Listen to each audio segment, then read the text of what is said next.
حضرت عیسیٰ علیہ السلام کے آسمان پر اٹھا لیے جانے کے تھوڑے دنوں بعد کا واقعہ ہے کہ یمن میں صنعاء شہر سے 2 کوس کی دوری پر ایک باغ تھا جس کا نام دردان تھا، اور اس باغ کا مالک بہت ہی نیک نفس اور سخی آدمی تھا۔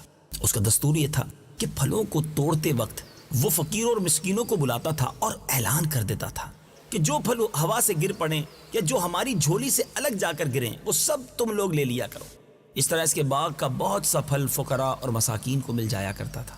باغ کا مالک مر گیا تو اس کے تینوں بیٹے اس باغ کے مالک ہو گئے، مگر یہ تینوں بڑے بخیل، بڑے کنجوس ثابت ہوئے۔ ان لوگوں نے آپس میں یہ طے کر لیا کہ اگر فقیروں اور مسکینوں کو ہم لوگ بلائیں گے تو بہت سے پھل یہ لوگ لے جائیں گے اور ہم لوگوں کے اہل و عیال اور ہمارا مال تو کم ہو جائے گا، ہماری روزی میں کمی ہو جائے گی۔ چنانچہ ان تینوں بھائیوں نے قسم کھا کر یہ طے کر لیا کہ سورج نکلنے سے قبل ہی ہم جا کر باغ کا پھل توڑ ڈالیں تاکہ فقراء اور مسکین کو پتہ ہی نہ چلے۔ چنانچہ ان لوگوں کی بدنیتی کی نحوست نے یہ اثر بد دکھایا۔ اللہ تعالیٰ نے ان کے باغ میں ایک آگ بھیج دی جس نے پورے باغ کو جلا کر خاک سیاہ کر ڈال، اور ان لوگوں کو اس کی خبر بھی نہ ہوئی۔ یہ لوگ اپنے منصوبے کے مطابق رات کے آخری حصے میں بڑے خاموشی کے ساتھ اپنے باغ میں پھل توڑنے کے لیے روانہ ہو گئے۔ راستے میں چپکے چپکے باتیں کرتے تھے تاکہ فقیروں اور مسکینوں کو خبر نہ ہو جائے۔ اللہ اللہ اللہ۔ لیکن جب یہ لوگ اپنے باغ میں پہنچے وہاں جلے ہوئے درختوں کو دیکھ کر حیران رہ گئے۔ چنانچہ ایک بول پڑا کہ ہم شاید راستہ بھول کر کسی اور جگہ چلے آئے ہیں، مگر ان میں سے جو بنسبت دوسرے بھائیوں کے کچھ نیک نفس تھا اس نے کہا کہ ہم راستہ نہیں بھولے، بلکہ اللہ تعالیٰ نے ہم لوگوں کو پھلوں سے محروم کر دیا ہے، لہٰذا تم لوگ خدا کی تسبیح پڑھو۔ تو سبوں نے یہ پڑھنا شروع کر دیا، سبحان ربنا انا كنا ظالمین، یعنی ہمارے رب کے لیے پاکی ہے اور ہم لوگ ہی یقیناً ظالم ہیں، ہم نے فقراء اور مساکین کا حق مار لیا۔ پھر وہ تینوں بھائی ایک دوسرے کو ملامت کرنے لگے اور آخر میں یہ کہنے لگے جو انہوں نے کہا وہ قرآن مجید میں موجود ہے۔ آئیے سنتے ہیں۔ عسى ربنا أن يبدلنا خيرا منها إنا إلى ربنا راغبون۔ ترجمہ، امید ہے کہ ہمارا رب ہمیں اس سے بہتر بدل دے، یقیناً اب ہم اپنے رب کی طرف ہی رغبت رکھنے والے ہیں۔ حضرت عبداللہ ابن مسعود رضی اللہ تعالیٰ عنہ نے فرمایا کہ ان لوگوں نے سچے دل سے توبہ کر لی تو اللہ تعالیٰ نے ان لوگوں کی توبہ قبول فرما لی، اور پھر ان لوگوں کو اس کے بدلے ایک دوسرا باغ عطا فرما دیا جس میں بہت زیادہ اور بہت بڑے بڑے پھل آنے لگے۔ اس باغ کا نام حیوان تھا، اور اس میں ایک انگور اتنا بڑا ہوتا تھا کہ اس کا ایک خوشہ ایک کھچر کا بوجھ ہو جایا کرتا تھا۔ ابو خالد یمانی کا بیان ہے، میں اس باغ میں گیا تھا تو میں نے دیکھا کہ باغ میں انگوروں کے خوشے حبشی آدمی کے قد کے برابر تھے۔ آپ غور کر سکتے ہیں کتنے بڑے بڑے پھل۔ توبہ کے بعد، ندامت کے بعد رب نے کتنی ساری برکتیں عطا فرمائیں۔ سبق کیا ملا؟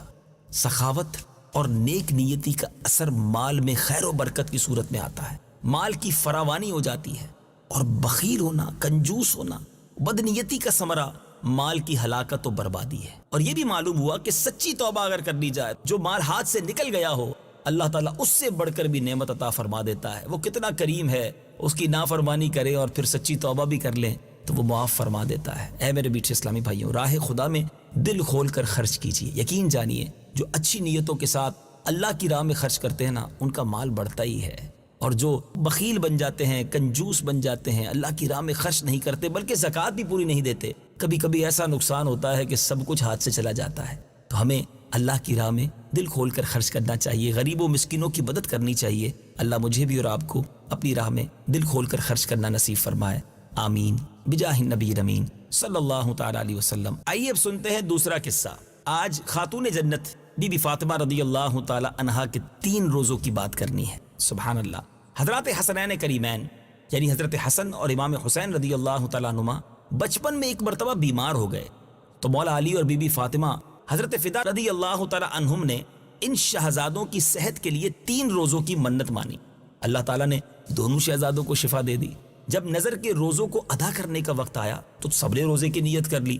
حضرت علی رضی اللہ تعالیٰ عنہ ایک یہودی سے 3 سا جو لے آئے، یہ ایک پیمانہ ہوتا ہے، ایک ایک سا 3 دن پکایا، لیکن جب افطار کا وقت آیا اور تینوں روزہ داروں کے سامنے روٹیاں رکھ دی گئیں تو ایک دن مسکین آ گیا، دوسرے دن افطار کے وقت یتیم آ گیا، تیسرے دن ایک قیدی آ گیا، اور جب دروازے پر آ ہی گئے اور روٹیوں کا سوال کیا تو سخی کا گھرانہ تھا، کیسے خالی ہاتھ لوٹایا جاتا؟ تینوں نے تینوں دن افطار کے وقت وہ روٹیاں جو ہے وہ سائلین کو دے دی، مانگنے والوں کو دے دی، اور صرف پانی سے افطار کرنے لگے اور اگلا روزہ رکھتے رہے۔ اللہ اللہ۔ حضرت فدا رضی اللہ تعالی عنہا جو تھی وہ بی بی فاطمہ رضی اللہ تعالی عنہا کے گھر کی خادمہ تھی۔ یہ 3 روزے کیسے یادگار بن گئے کہ قرآن مجید میں ان 3 روزوں کا تذکرہ ہے۔ اللہ تبارک و تعالیٰ نے اپنے پیارے محبوب علیہ الصلوۃ والسلام کی پیاری بیٹی کے گھر کی اس پیاری سی داستان کو اپنے قرآن میں کس پیارے انداز میں بیان کیا ہے، آئیے سنتے ہیں اور ایمان تازہ کرتے ہیں۔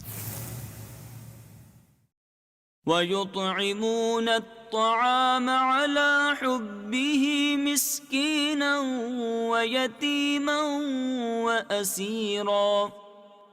ترجمہ، اور وہ اللہ کی محبت میں مسکین اور یتیم اور قیدی کو کھانا کھلاتے ہیں۔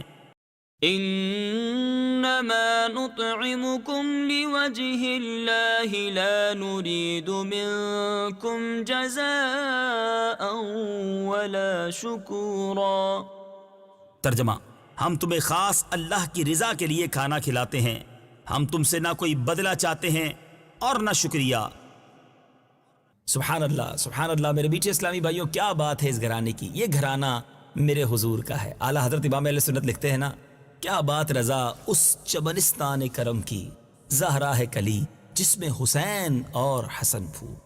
اہل نبوت کی سخاوت کا عجیب و غریب اور ایمان افروز واقعہ ہم نے سنا۔ آج ہمارے پاس بہت کچھ ہوتا ہے مگر ہم کسی کو دینے کو تیار نہیں ہوتے۔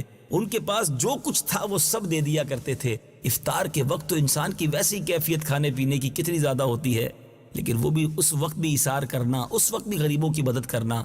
اللہ تبارک و تعالی اہل بیت اطہار کے صدقے ہمیں بھی سخاوت کرنے کی توفیق عطا فرمائے، ہمیں بھی اس کی راہ میں دل کھول کر خرچ کرنا نصیب فرمائے۔ شاعر لکھتے ہیں نا، بھوکے رہتے تھے خود اور اوروں کو کھلا دیتے تھے، کیسے صابر تھے محمد کے گھرانے والے صلی اللہ تعالی علیہ وسلم۔ اللہ ان کے صدقے ہمیں بھی سخاوت کی دولت نصیب فرمائے۔ ویڈیو دیکھنے کا شکریہ۔ اگر آپ چینل پر نئے ہیں تو سبسکرائب کر لیں اور ساتھ ہی ساتھ بیل آئیکن پر بھی کلک کر دیں تاکہ یوٹیوب ہماری ہر ویڈیو کا نوٹیفیکیشن سب سے پہلے آپ کو بھیج دے۔ جزاک اللہ۔